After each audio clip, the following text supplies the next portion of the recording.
Ok, alors ce qu'on voit d'abord, c'est un bébé, au milieu, sur toutes les photos. Il y a Ouais, un vrai bébé. Un vrai bébé.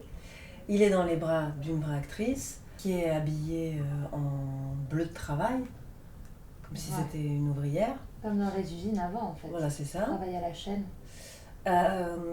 Et elle est brillante comme ça. C'était l'idée de reprendre un petit peu l'imaginaire qu'on a autour des robots, du côté un peu luisant, du latex, proche de la peau, mais en fait pas tout à fait. Et un petit peu maquillée comme ça, on dirait du Cindy Sherman. Donc c'est un petit peu la féminité monstrueuse, voilà. Et elle a intégré sur elle un fameux système de refroidissement, puisqu'on sait que les intelligences artificielles nécessitent beaucoup de refroidissement, puisque ça chauffe pas mal.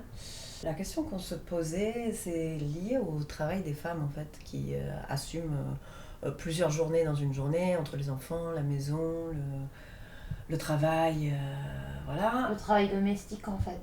Et toutes ces tâches qui sont un peu ingrates, qu'on aimerait alléger, voire dont on aimerait se débarrasser. Et ça pose des questions et des vraies questions, en fait, dans les foyers.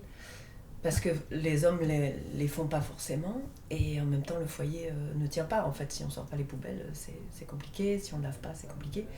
Et là, les femmes travaillent et tout ça, donc qui peut le faire? Et du coup, se pose très vite la question de faire retomber la tâche qu'on pouvait faire sur quelqu'un d'autre, ce qu'on pourrait appeler le ruissellement de la tâche. Voilà. Et en fait, ça tombe bien souvent sur d'autres femmes, en fait. Donc, pour libérer les femmes, se mettre au service d'autres femmes. Et donc, du coup, d'un problème de genre entre les hommes et les femmes, en fait, on aboutit à un problème de classe. Et donc, du coup, quelle autre solution y aurait-il ? Et voilà, vu qu'on a bien compris la force de faire des recherches sur l'IA, que la version de l'intelligence qui est communément acceptée, c'est la capacité à trouver des solutions.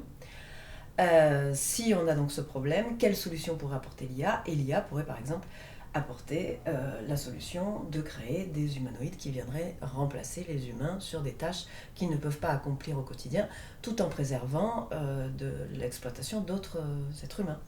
Et notre spectacle raconte ça, une espèce de vision fantasmée d'une IA qui serait rentrée au service d'une famille pour s'occuper de leur bébé jusqu'à ce que ça tourne mal, évidemment.